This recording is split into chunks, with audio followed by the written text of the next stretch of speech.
Discurso direto. As perguntas nunca são indiscretas. As respostas, às vezes, são. Discurso direto. A grande entrevista com Júlio Vera Cruz Martins. Gratos pela preferência que nos dá a nossa convidada, a presidente do Instituto do Património Cultural, Samira Baessa Silva, não é? Assim é que está bem? Silva Baessa. O último contacto nós tínhamos com maior frequência quando era coordenadora do gabinete da Cidade Velha, Património Mundial. Parece que o Património Mundial a persegue. Agora está com o dossiê da candidatura do Museu de Resistência a Património da Humanidade, Museu de Resistência, o antigo campo de concentração de Tarrafal, a libertação dos presos políticos no dia 1 de maio de 74, poucos dias depois chegam os efeitos do 25 de abril em Portugal e encerra-se o campo de concentração e agora Museu de Resistência. O dossiê de candidatura, como é que vai? Antes de mais, agradecer pelo convite e cumprimentar os ouvintes que nos escutam lá em casa e, portanto, agradecer, como eu disse, pelo convite e poder estar aqui para partilhar um bocadinho a dinâmica das celebrações dos 50 anos do encerramento do campo de concentração do Tarrafal, que, consequentemente, também dá o pontapé de saída para a candidatura deste sítio a Património Mundial. Diria que esta candidatura começa a ter um alinhamento próprio, que lhe permite perspectivar uma candidatura de sucesso. Nós lançamos no passado dia 25 de abril, no quadro destas celebrações, esta ideia da candidatura, em que nós partilhamos também com o grande público, digamos, aquilo que são as estratégias para a efetivação desta candidatura. Um resumo das estratégias, não é? Sim, um resumo da estratégia de candidatura, porque esta estratégia ela desdobra-se das orientações que são transmitidas pela Unesco através dos instrumentos próprios. Estou a falar da Convenção de 1972, que é a convenção que cria e que legitima estas listas do património mundial. Estou a falar ainda das orientações técnicas para a aplicação desta convenção, que é um instrumento que é atualizado para transmitir as dinâmicas à volta da questão do património cultural. Portanto, estas orientações são documentos mais detalhados que explicam e que orientam todos os Estados-partes como é que se constrói uma candidatura, como é que se... Neste caso do Museu de Resistência, tratar-se-á de um património cultural? Sim. A Convenção do Património Cultural tem 10 critérios, portanto 6 estão para sítios culturais na categoria de bens culturais e 4 para bens naturais. Portanto, o sítio do Tarrafal é um sítio que seguramente será uma candidatura, portanto, de um bem cultural. E esta estratégia, como eu estava a dizer, desdobra-se... Bem cultural enquanto Museu de Resistência. Não é um museu que vai se candidatar a património mundial, mas é o próprio espaço hoje musealizado. Portanto, é o campo de concentração do Tarrafal, com, digamos assim, os seus critérios, os valores que nós vamos ter que esmiuçar no dossiê de candidatura, que vai ser submetido à apreciação da Unesco como tal. Portanto, esta estratégia traz mais ou menos as orientações básicas para se construir um processo de candidatura, partindo, portanto, dos pressupostos que existem, tanto do ponto de vista legal, mas também de outros mecanismos que devem ser desencadeados para que se possa trabalhar, por exemplo, uma candidatura participativa, uma candidatura que não só vai explorar, digamos assim, o valor universal excepcional dos sítios, que é, digamos assim, o grande argumento que a Unesco avalia para a legitimação das classificações, mas também os próprios mecanismos de gestão e monitorização dos sítios, que acabam por ser também elementos essenciais neste processo de reconhecimento do património mundial. Vamos por partes. Quem é que está a preparar o dossiê de candidatura? Vai-me dizer que é o IPC, mas há alguma equipa técnica, há alguma expertise internacional? É sim, como é que se faz? Se calhar vou tentar explicar um bocadinho por miúdos como é que se processam esses trabalhos à volta da classificação dos sítios. Cabo Verde é Estado parte da Convenção do Património Mundial, Cultural e Natural da Unesco, a Convenção de 1972. Enquanto Estado parte da Convenção, a entidade que responde diretamente perante a Unesco na gestão dos sítios classificados ou na lista indicativa é o Ministério da Cultura de Cabo Verde. Portanto, e o Ministério tem no Instituto do Património Cultural a instituição técnica que responsabiliza-se pela gestão destes sítios e pela gestão destes dossiês. Portanto, quando diz que é o IPC, naturalmente é a instituição tutelada pelo Ministério da Cultura que vai pilotar viabilizar todo o processo da candidatura. O que é que eu estava a dizer, a querer saber se é uma equipa técnica. Aconteceu com a Morna. Sim. Cabo Verde fez recurso à expertise internacional para dar corpo ao dossiê de candidatura. Com o campo de concentração, vai acontecer a mesma coisa? Tem que acontecer a mesma coisa porque é uma obrigatoriedade da própria Convenção. Portanto, nós temos as equipas internas do Instituto do Património Cultural, mas não vamos trabalhar um dossiê desta natureza só com, digamos assim, com os recursos técnicos internos. O IPC está a propor uma estratégia que vai envolver e vai engajar outras partes, nomeadamente universidades, académicos, investigadores, as associações de representação, por exemplo, a COLP, os próprios antigos presos políticos, para se trabalhar um dossiê que vai espelhar não apenas, digamos assim, os aspectos técnico-científicos ligados ao campo de concentração do Tarrafal, mas também que possa espelhar da forma mais fiel possível as memórias que estão relacionadas com o próprio espaço. Para constituirmos o dossiê, vamos ter que constituir uma equipa, e será uma equipa multidisciplinar, mas também será uma equipa muito diversa em termos da dimensão das próprias equipas. Portanto, nós teremos uma equipa técnico-científica, que é a equipa que vai, digamos, colocar a mão na massa em relação à composição do dossiê, mas depois teremos outras equipas, outras comissões, a comissão de honra, a comissão de acompanhamento, que vão, de alguma forma, credibilizar e dar suporte também institucional a este processo de candidatura. Tudo isso bem entendido. O que é que eu estou a querer saber é se Cabo Verde vai se socorrer de expertise internacional para dar corpo ao processo de candidatura, tal como aconteceu com a Morna. A Unesco não aceita candidaturas em que não tenha havido uma assistência técnica internacional. Portanto, o primeiro passo para se iniciar um processo de elaboração de uma candidatura de um bem a património mundial é haver as condições básicas do ponto de vista da proteção legal do bem. O bem tem que estar classificado no território como património nacional. É o primeiro pontapé de saída. O Estado já está, portanto, Tarrafal está classificado desde 2006 como património nacional. Depois, o Estado tem que ser Estado parte da Convenção, portanto, nenhum país pode submeter candidaturas se não está vinculado à Convenção. Nós já estamos vinculados à Convenção. Depois, tem que haver administrativamente um ato que formaliza a intenção do Estado parte em trabalhar esta candidatura. Daí que nós, no dia 25, também foi publicado em Boletim Oficial a iniciativa de Cabo Verde de propor o campo de concentração do Tarrafal a património mundial. Portanto, depois destas questões, digamos, as mais internas, tem que se fazer um pedido de assistência internacional. E este pedido já foi também submetido ao Centro do Património Mundial, que vai, naturalmente, dentro da sua carteira de expertises da Convenção de 1972, ligados aos sítios culturais, naturais, os sítios de memória, como é o caso do Tarrafal, vai selecionar o expert que melhor esteja em condições de apoiar o Estado-parte na consolidação e na construção desta candidatura. Mas eu suponho que Cabo Verde não fica parado, não é? Há dias, em conversa com o vereador de Turismo e Cooperação Internacional, Armando Andrade, o sítio de Tarrafal é um sítio ermo, um descampado. A cidade de Tarrafal e a vila de Chombon têm tendência de uma aproximação. Tarrafal fica lá no meio.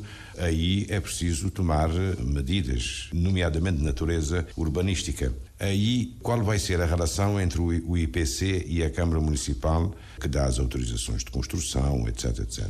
É assim, normalmente as candidaturas, a princípio, devem ser processos participativos a todos os níveis. Portanto, das entidades centrais, das entidades locais, mas também das comunidades e das ONGs e todas as entidades que de alguma forma se relacionam com o objeto, o bem que nós estamos a trabalhar ou a propor a candidatura. E naturalmente aqui a Câmara Municipal terá um papel fundamental, portanto, porque nós sabemos que a Câmara é a gestora do território, nomeadamente nas questões urbanísticas. E no quadro do conceito, digamos assim, da construção dos processos de candidatura a património mundial, há um pilar que é fundamental, que é a gestão e a monitorização.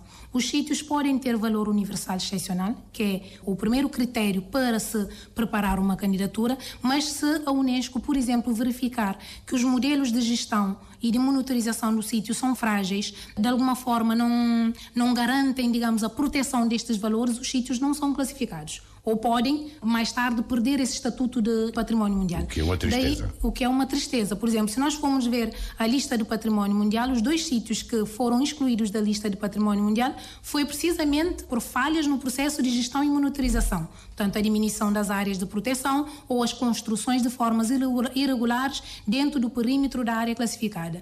Daí que neste processo do campo de concentração do Tarrafal nós partimos com uma certa vantagem porque temos uma experiência da Cidade Velha e de tudo aquilo que tem sido, digamos assim, a dinâmica da gestão deste património mundial, sobretudo no tocante às pressões urbanísticas que existem nos sítios que têm este estatuto.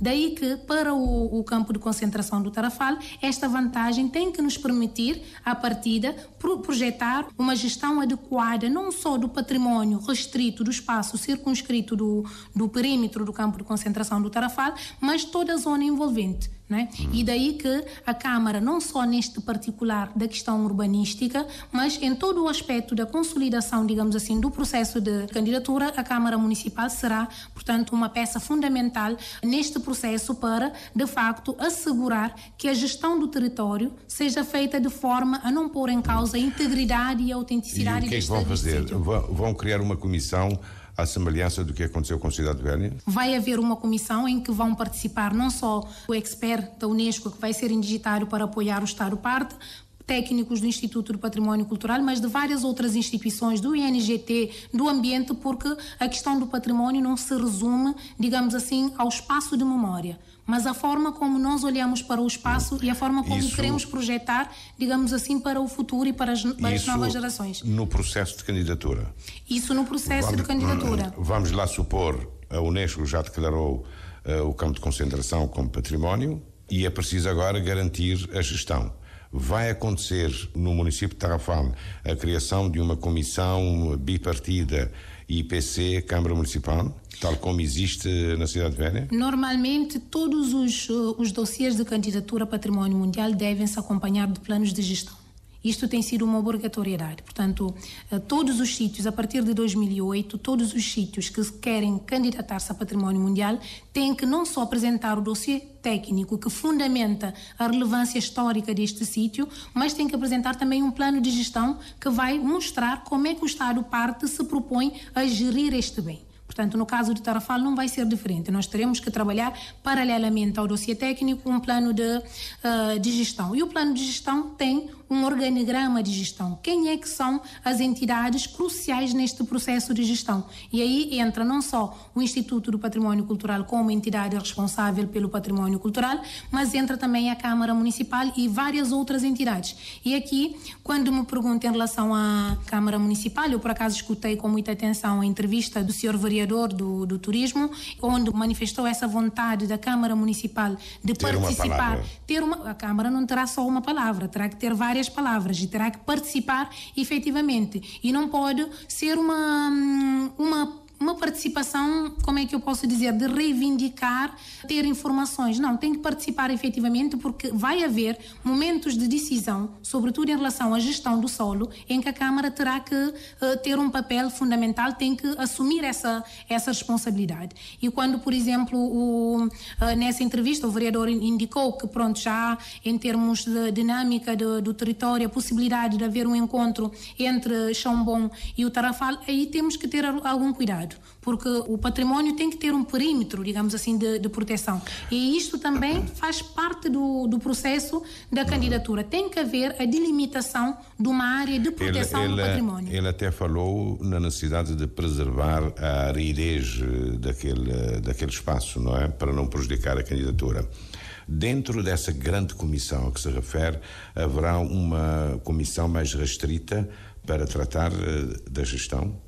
Da gestão depois do sítio ser classificado. Exatamente. Ou de dar indicações ao processo? De gestão, não, Sim, vai haver normalmente dentro do plano de gestão são indicadas várias comissões. Por exemplo, no caso da Cidade Velha nós tínhamos um comitê de gestão em que faziam parte cerca de 17 membros de várias instituições, desde a igreja, as associações comunitárias locais, a gestão do território, o ambiente, a habitação. De alguma forma, todas as instituições e as entidades que têm alguma ação sobre o sítio ou que têm algum interesse sobre o sítio. Tanto é que, por exemplo, no caso da Cidade Velha, até os operadores turísticos estavam integrados neste comitê de gestão. E no caso do Tarrafal não vai ser diferente. Vamos ter uma comissão mais restrita, digamos assim, o núcleo duro da gestão do sítio, mas o processo terá que ser tão participativo que permite, portanto, as percepções de outras partes, nomeadamente da comunidade, dos operadores turísticos, de outras instituições que podem ajudar neste processo. E esse núcleo duro, como se diz, quem fará parte dele? O IPC? Naturalmente, o núcleo duro tem que integrar o IPC, a Câmara Municipal, o Instituto Nacional de Gestão do Território e a Direção Nacional do Ambiente. Portanto, e também há aqui uma associação que é fundamental, porque isto não existe, digamos assim, um parâmetro estabelecido para os sítios quem é. Cada bem tem as suas particularidades e, em função destas particularidades, nós vamos montar um comitê de gestão ou um núcleo de gestão que vai, de facto, proteger o sítio e o seu valor. E no caso do campo de concentração do Tarrafal, por exemplo, para além das instituições governamentais e do poder local, há também a própria Associação dos Combatentes da Liberdade da Pátria e as associações eventualmente dos antigos presos políticos do campo de concentração do Tarrafal como entidades essenciais para trabalhar, digamos assim, a gestão deste sítio. Já dispõe de um cronograma de implementação daquilo que acaba de me dizer? É assim, nós para os processos de candidatura normalmente levam 1 ano e meio a 2 anos. É o tempo recomendável pela própria Unesco para se trabalhar um dossiê sólido, porque o dossiê não é só a parte descritiva, digamos assim, do valor universal excepcional, que é um trabalho complexo, que tem que se explicar por A e mais B porque é que este património não é só de Cabo Verde, mas que faz parte da memória de toda a humanidade, mas não acaba aqui neste particular. Portanto, há todo o processo de gestão que é também fundamental e que a Unesco valoriza tanto quanto, digamos assim, a Declaração de Valor Universal Excepcional. E nós, neste particular, nós vamos ter um cuidado redobrado, né? Absorvendo as experiências, como eu disse, de outros sítios que já estão classificados, caso da Cidade Velha, mas também das dinâmicas de partilhas que a instituição tem estado a fazer com outros países, nomeadamente o Senegal, nomeadamente Portugal, a nível das trocas técnicas, para de facto montarmos uma estrutura que dê resposta às necessidades não só de proteção, mas também de desenvolvimento numa perspectiva de que o património mundial não é só proteger o valor, mas é perspectivar, potencializar o valor para o desenvolvimento sustentável do território. Não tem um cronograma, um plano de ação? Não, sim, como eu disse, as candidaturas normalmente levam 1 ano e meio a 2 anos. Nós estabelecemos que o processo começa agora com, digamos assim, a formalização deste processo de candidatura, com a sua publicação em boletim oficial, mas também com o desencadeamento do pedido de assistência internacional, e temos mais ou menos até o horizonte de 2025, primeiros 2 meses de 2026, para concluir este processo da submissão do dossiê técnico. E nós temos um particular interesse em trabalhar este projeto do Tarrafal neste quadro, porque a partir de 2028 a Unesco já tem delineado novas regras para a submissão dos dossiês de candidatura em prazos muito mais dilatados. Portanto, todas as candidaturas deverão respeitar um período de 3 anos, efetivamente 3 anos, e portanto daí que nós temos o interesse de aproveitar esta oportunidade e trabalhar um dossiê num espaço de 1 ano e meio a 2 anos. Portanto, o nosso cronograma é até dezembro de 2025 ter o dossiê de candidatura trabalhado, consensualizado, harmonizado com as partes e submeter à Unesco para a sua validação. O que é que eu estou a querer saber é que até ter esse dossiê pronto, há um conjunto de iniciativas que hão de ser tomadas, encontros com a Câmara Municipal e com todas as instituições a que fez referência. Esse cronograma existe. Este cronograma existe e nós, inclusive, nós já temos na nossa... Não pode partilhar connosco? Já tínhamos na nossa agenda, portanto, a indicação de começar a trabalhar particularmente com o município, porque nós sabemos que existem projetos urbanísticos, como já foi de resto tornado aqui público. Nós tínhamos esse interesse de trabalhar com o município. pronto, na dinâmica dos 50 anos, devido à agenda também complexa das celebrações, acabou por não ser possível este contacto, mas nós rapidamente, já nos próximos dias, vamos retomar o contacto com a Câmara Municipal para perceber o enquadramento urbanístico existente atualmente em torno do campo de concentração do Tarrafal e trabalhar em conjunto as medidas, os limites que serão seguros para a proteção deste sítio. Vamos lá ver se eu consigo adivinhar. No Tarrafal, no campo de concentração, já esta semana, 7, 8 e 9, ou 8, 9 e 10? 8, 9 e 10. 8, 9 e 10. Sim. Há um conjunto de atividades lá naquele campo. Em segundo plano, um simpósio internacional de memórias e diálogos de resistência em Tarrafal de Santiago, e há 2 inaugurações de um auditório e da biblioteca dos títulos proibidos, ou será a mesma coisa? Vai aproveitar a deslocação ao município de Tarrafal e ter o primeiro encontro com o presidente da Câmara Municipal neste aspecto? É assim, naturalmente que este encontro com a Câmara Municipal tem que ser um encontro técnico e um encontro alargado, não somente do ponto de vista das, digamos assim, das entidades máximas das instituições, mas serão encontros técnicos em que devem participar, nomeadamente os pilouros, mas também os gabinetes técnicos, para digamos, esmiuçar o que é que está previsto fazer naquele espaço e de que forma é que pode... Daí sairá uma data, com certeza. Sim, daí sairá naturalmente uma data. Este encontro do Tarrafal é um simpósio internacional que também vem de alguma forma cientificamente contribuir para a construção deste dossiê de candidatura. Nós temos nos diferentes painéis vários investigadores que já trabalham há vários anos sobre esta temática da história contemporânea, das resistências, das lutas pela liberdade, portanto, nos diferentes países, e seguramente que desta conferência vão sair contributos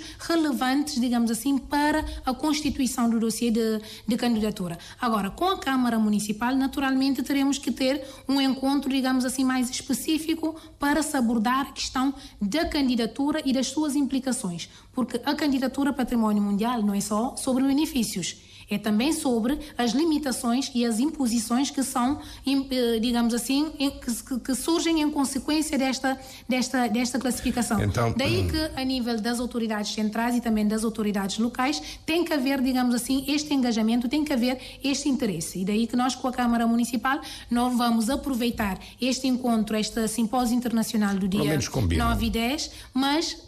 naturalmente estabelecem o primeiro contacto da classificação do Tarrafal. Depois há de me dizer o dia certo desse primeiro encontro, que se estenderá depois para outras instituições.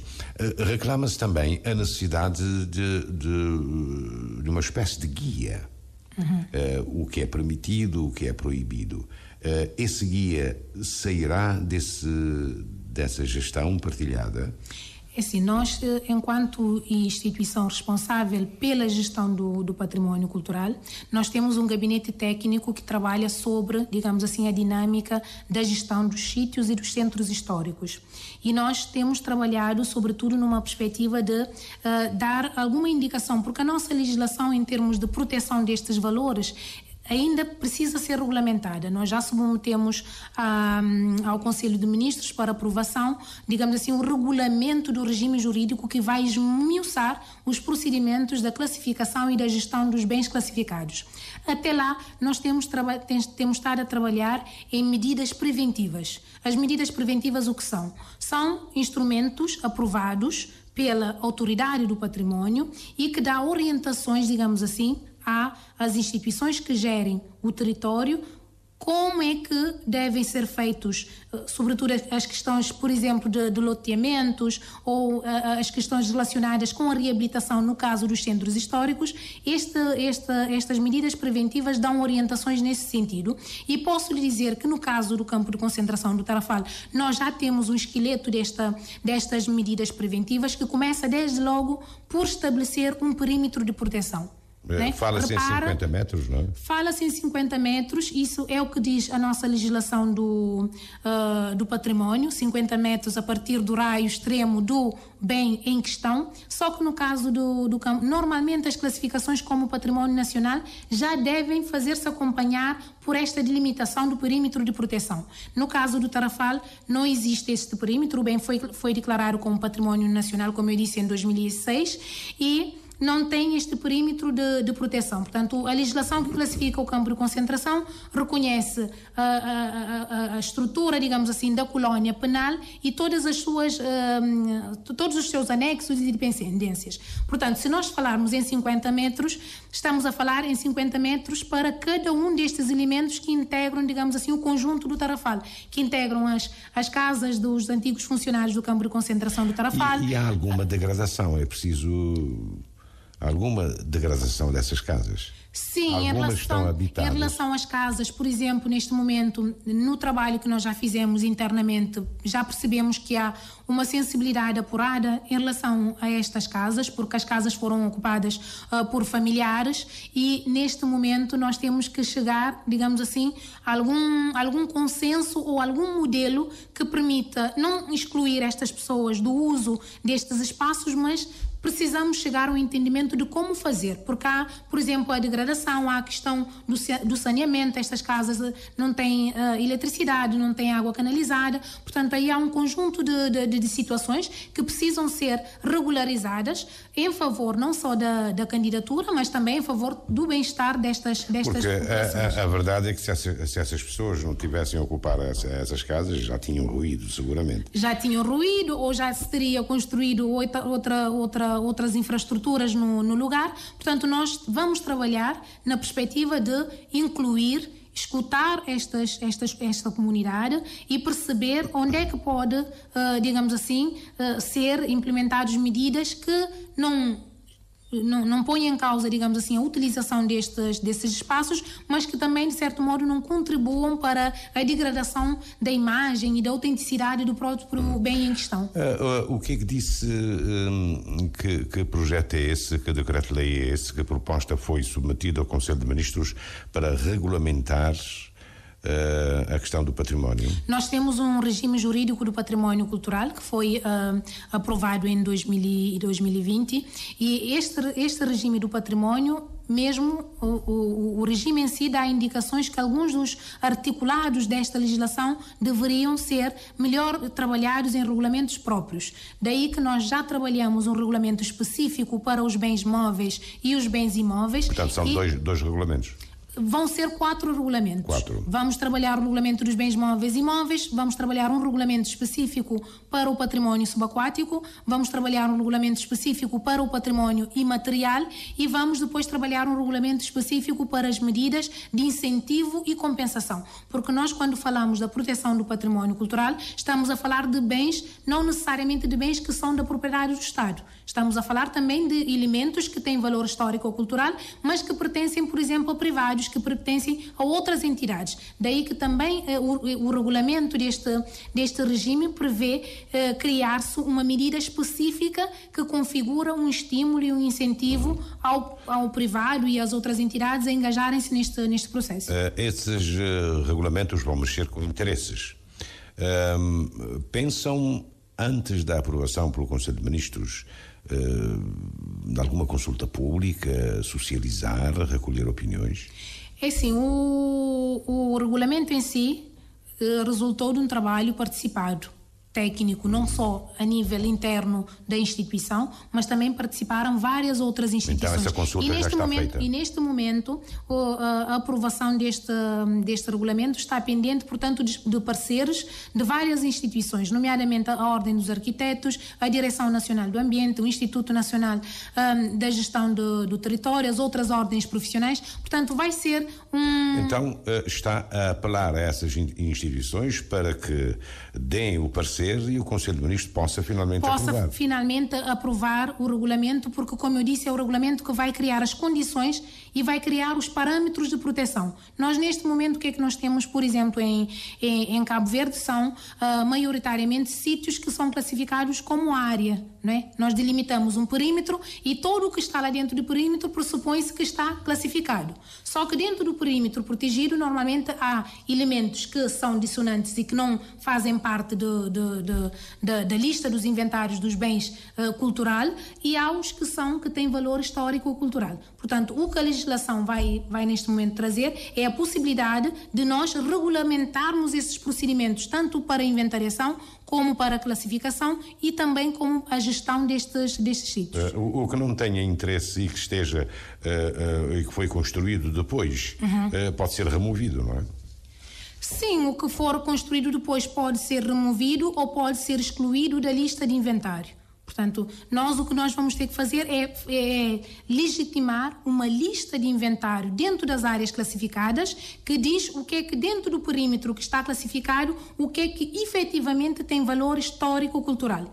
Porque, por exemplo, o limite vai permitir o quê? Todo o sítio que está classificado, dentro da área classificada, a legislação diz que para qualquer intervenção de reabilitação, intervenção urbanística, de arranjos, deve haver um parecer vinculativo do Instituto do Património Cultural. Mas não tem havido, digamos assim, esta sensibilidade, porque também ficamos aqui numa situação em que dentro do perímetro existem elementos patrimoniais e existem elementos que não têm neste momento valor porque já foram adulterados, não é? Daí que a legislação vai permitir fazer esta definição, esta seleção dos elementos que são dentro do perímetro. Há essa necessidade de haver o parecer vinculativo do IPC, mas mesmo dentro do perímetro vamos estabelecer uma lista com, digamos assim, os critérios, as nuances, os sítios, os bens que estão classificados e quais é que são as suas categorias em termos de proteção. Esses regulamentos, com certeza, são de extrema importância para vocês, não é? Exatamente. Porque há outras reivindicações. Tem-se falado muito do centro de São Filipe. Sim, muitos centros, Mindelo, São Filipe, Mindelo, do Platô, sobretudo o Platô, que tem sido o espaço onde, digamos assim, existem neste momento muitas mexidas e, sobretudo, há uma grande pressão sobre o centro histórico do Platô, pelo valor, naturalmente, também económico que este centro congrega. Daí que este regulamento vai permitir-nos ter um posicionamento, digamos assim, mais criterioso em relação aos elementos que são património ou que não são património, e vai também de alguma forma permitir uma relação de maior confiança entre tanto a autoridade do património como a autoridade local, também como os proponentes dos projetos. Vai reforçar os poderes do Instituto do Património Cultural? Vai naturalmente reforçar os poderes do Instituto do Património Cultural. E aligerar os processos de transgressão? É sim, vai reforçar, digamos assim, o nosso poder, o que em consequência teremos que ter também reforço da nossa capacidade técnica para podermos acompanhar estes processos. Repare, este regulamento... Um novo quadro institucional, se calhar mais robusto em relação, por exemplo, este regulamento traz a questão da fiscalização. Não é? Nós temos que ter um gabinete de fiscalização específico com poderes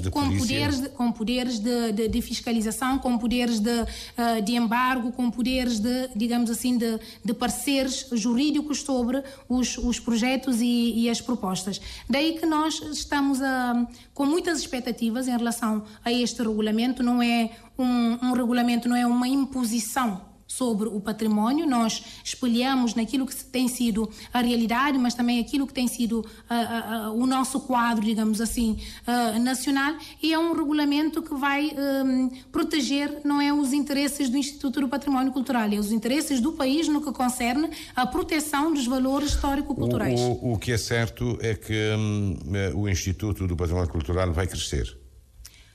precisamos crescer, não é? Precisamos crescer, precisamos renovar o nosso corpo técnico, porque a maioria dos quadros séniores neste momento estão num processo gradual de partida, naturalmente, e temos que reformar também... De partida, continuando presentes, não é? Continuando presentes, continuando a colaborar em muitos dos casos, mas também a dinâmica da gestão do património cultural ganhou uma nova configuração no nosso país. E esta dinâmica também exige, digamos assim, outras valências que o Instituto do Património Cultural terá que, digamos assim, agregar para dar uma resposta mais efetiva em relação à sua missão. E todo esse figurino já está desenhado?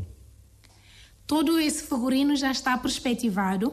Nós não temos ainda, a legislação está neste momento, como eu disse, em processo de aprovação, mas nós já temos um quadro mais ou menos com as necessidades do ponto de vista técnico. A legislação está a referir-se ao regulamento. Aos regulamentos. Exatamente. Eu agora estou a pensar no figurino futuro institucional do IPC. Sim, naturalmente terá que desdobrar, digamos assim, das exigências da própria legislação.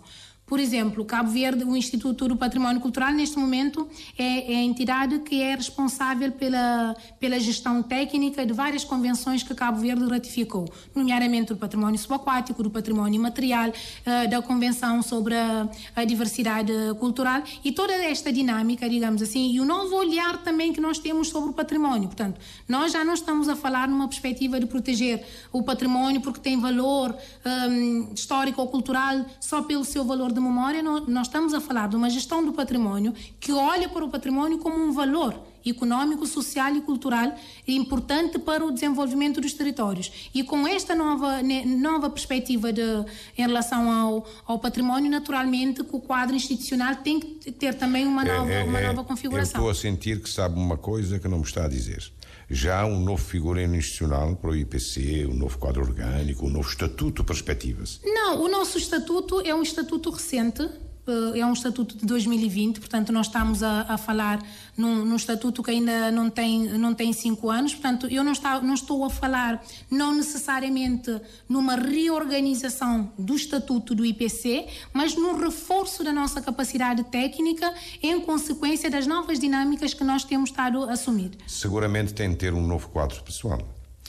Tem que ter um reforço, tem que ter mais reforço em termos do pessoal, em termos dos recursos financeiros também. Havendo esta possibilidade de serem reforçados os orçamentos, seriam bem-vindos, mas o Instituto do Património Cultural nós temos trabalhado com uma dinâmica em torno de projetos internacionais. Portanto, o que nós temos neste momento a executar, boa parte são recursos que provêm das parcerias que o IPC estabelece com organismos internacionais. Enquanto houver projetos, muito bem. Agora, e se a fonte secar? O Instituto do Património Cultural tem alguma receita para lá da injeção financeira do Tesouro Público? Tem acesso a algumas taxas? Nós não temos acesso às taxas, já assim, nem a comparticipação. Há dias alguém colocava essa questão de temos fundo do ambiente, fundo do turismo, que precisamos de um fundo para o património. Mas nós trabalhamos com o orçamento do Estado, trabalhamos com as nossas receitas próprias que provêm, portanto, dos espaços que são geridos enquanto museu, enquanto património, dá alguma coisa, permite, portanto, implementar, conservar estes sítios, dá alguma coisa, e nós temos trabalhado com projetos internacionais e nós não olhamos para estes projetos com possibilidades da fonte secar, como aqui o Júlio referiu, porque também existe um compromisso internacional em decorrência do reconhecimento dos sítios como património mundial. Daí que existe um campo grande de possibilidades de financiamento de projetos, tanto do ponto de vista da conservação destes sítios, como também da capacitação técnica, de reforço institucional para essa gestão, digamos assim, efetiva do património cultural. Há dias dei comigo a pensar, depois de ouvir Arnaldo Andrade, sobre a questão dos polacos e outras nacionalidades, os tais internacionalistas, que depois da queda de Barcelona, eu dei comigo a pensar, a Polónia tem algum recurso financeiro, pode, digamos, ajudar nesse processo. O campo de concentração tem ainda muita história por desvendar, não é? Sim, tem ainda muita história por desvendar e acredito que esta oportunidade desta candidatura vai de facto contribuir para trazer ao de cima várias outras histórias que estão menos, digamos assim, menos conhecidas, nomeadamente, por exemplo, esta questão que coloca dos internacionalistas ou dos presos que vieram não só da Angola, Guiné-Bissau e Portugal, mas também de outras nacionalidades, nomeadamente italianos, da Alemanha. Da Primeira Guerra Mundial. Exatamente, que vieram parar, portanto, ao Tarrafal. E acredito que o trabalho técnico que vai ser feito em torno desta candidatura vai não só contribuir para um melhor conhecimento deste campo de concentração do Tarrafal, trazer, portanto, nuances até agora pouco conhecidos, mas também vai permitir-nos ter, portanto, contactos com outras realidades e com outros parceiros que seguramente vão envolver-se neste processo. Disse Polónia, portanto, eu poderia dizer Itália, Alemanha e os parceiros convencionais como Portugal e Espanha, que têm estado a trabalhar com Cabo Verde na questão da proteção do património cultural. Tarrafal tem um porto, não é? Houve muita movimentação em tempos que já lá vão, e se agregar o valor que tem interesse turístico também, o campo de concentração, há alguma riqueza subaquática, seria interessante, não é? Sim, há alguma coisa lá. Há, pelas zonas do Tarrafal existem naufrágios, existem seguramente também não só a nível da arqueologia subaquática, mas da própria arqueologia terrestre, portanto dos espaços que eventualmente configuraram o perímetro do complexo prisional do campo de concentração do Tarrafal, que podem ser neste trabalho técnico que nós vamos fazer, podem ser descobertos e que podem contribuir não só para um melhor conhecimento da história do lugar, mas também para a conformação, digamos assim, de um produto que eu não diria um produto turístico para não ser tão redutor, mas de um produto cultural, histórico-cultural e que pode acrescentar valor ao desenvolvimento deste município. Tem surgido alguma legislação que protege o património subaquático, mas Cabo Verde tem robustez para essa fiscalização? É um grande problema, não é? Isto é um problema que se coloca não só a nível do Instituto do Património Cultural em relação especificamente ao património subaquático, mas se coloca em relação a outras instituições, né, pela dimensão do nosso mar. E acredito que toda a proteção da nossa zona marítima é um grande desafio para todas as instituições, e neste campo específico do património subaquático também tem sido um enorme desafio institucional, porque, por exemplo, nós não temos no nosso corpo, na nossa instituição, essa capacidade de fiscalização, e nós temos estado a contar com uma boa parceria e com o engajamento de outras instituições, nomeadamente a Guarda Costeira, a Polícia Marítima e também as ONGs e as comunidades costeiras, que têm sido também fiscais desse património, e acredito que este desafio partilhado com outras instituições vai de alguma forma reforçar a nossa capacidade, ou vai reforçar esta fragilidade que existe. Nós estamos a falar de um território que é essencialmente marítimo. Nós temos em Cabo Verde mais de 500 naufrágios. Destes nós já temos catalogado, sim, já temos catalogado e georreferenciado cerca de 120 naufrágios. Já existe uma comissão nacional de proteção do património subaquático, que inclui não só investigadores, mas também a Polícia Marítima, a Guarda Costeira, e de facto é esse trabalho, digamos assim, participativo, que vai permitir com que o IPC possa cumprir cabalmente a sua missão de proteger o património nacional e particularmente toda esta dimensão do património cultural subaquático. 500 e tal naufrágios, 100 e tal devidamente catalogados, sim, e o resto? Sim. O resto está ainda por ser estudado, como mas sabe. Mas sabem, portanto, onde estão, não é? Sabemos onde estão. Neste momento, de repente aparece algum pirata? Normalmente nós não estamos a nenhum dos países desenvolvidos, no caso dos Açores, por exemplo, que é a realidade mais próxima que nós temos estado a trabalhar em termos de proteção e de potencialização do património arqueológico subaquático, nem os Açores está, digamos assim, alheio a este fenómeno da pirataria em torno do património subaquático, e outros países também se driblam perante o mesmo problema. No entanto, o que nós estamos a fazer é tentar, não só por via do reforço do quadro quadro legal, portanto, com adesão à convenção, a criação do regulamento específico sobre esta matéria, mas também tentar envolver outros parceiros que, de alguma forma, podem apoiar neste processo de fiscalização e, sobretudo, também as comunidades. Repara que, nos últimos anos, as denúncias que têm sido feitas em torno da pilhagem dos sítios arqueológicos foram feitas por pescadores. Daí que nós, esse trabalho, digamos assim, de sensibilização e de envolvimento vai ter que ser feito também com estas comunidades para, de facto, conseguirmos proteger estes sítios. Há algum projeto para continuar a sinalizar os sítios? Sim. Sim, nós temos neste momento, terminamos este ano a implementação. Faltam o quê? Mais 300 e tal, não é? Sim, falta 300 e tal. Não diria que nós vamos imediatamente passar a catalogação e georreferenciação destes sítios, mas estamos a procurar outras modalidades de gestão do património subaquático. Nós fazemos parte do projeto Mergulhar 2 e do projeto Concha, que foram projetos que beneficiaram sobremaneira a nossa realidade. Mergulhar, eu sei, mas Concha? Concha é um projeto gerido pela Universidade Nova de Lisboa, que tem, portanto, a questão das cidades, a valorização das cidades-portos e da proteção dos recursos históricos, culturais do mar, nomeadamente o património arqueológico subaquático. E a questão do inventário e da georreferenciação dos sítios foram feitos no quadro destes dois projetos. Portanto, o nosso objetivo é não só fazer o conhecimento e reconhecimento destes sítios, mas também pensar como é que estes podem ser integrados em modelos de desenvolvimento turístico sustentáveis.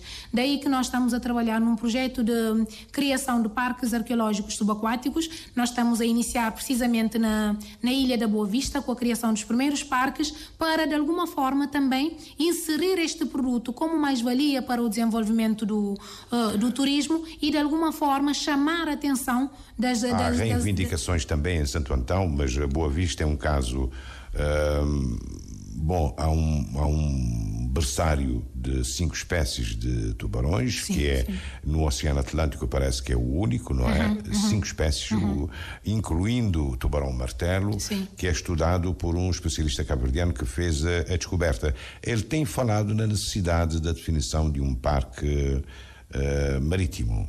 Sim, o IPC, naturalmente, nós temos a competência naquilo que é a questão da proteção do património arqueológico subaquático. Outras instituições têm competências, digamos assim, a nível da proteção das espécies. Embora sabemos que, por exemplo, nos sítios dos naufrágios, acabam por ser sítios propensos à aglomeração, portanto, de biodiversidade marinha. Daí que este trabalho também, como eu disse, de engajamento das instituições pode, de alguma forma, contribuir simultaneamente para a proteção do património e também da biodiversidade marinha. Esse projeto na Boa Vista é iminente a declaração? A criação destes sítios, nós estamos a trabalhar neste momento no processo. O ano passado nós fizemos algumas iniciativas de capacitação das várias instituições e entidades locais ligadas a esta matéria, nomeadamente guias, operadores turísticos, os próprios pescadores. Já identificamos alguns sítios que têm potencial para serem criados parques arqueológicos subaquáticos. Para lá da Boa Vista? Sim, mesmo na zona norte da Boa Vista, e portanto neste momento estamos a fazer o trabalho técnico para a criação das melhores condições da musealização in situ, porque a Convenção de 2001, que é sobre o património subaquático, recomenda que, havendo condições, estes sítios devem ser protegidos no local, portanto, e o Estado deve criar as condições para a sua usufruição como tal. E é nesta perspectiva que nós temos estado a trabalhar para trazer um novo produto histórico ou cultural ligado, portanto, aos mergulhos subaquáticos.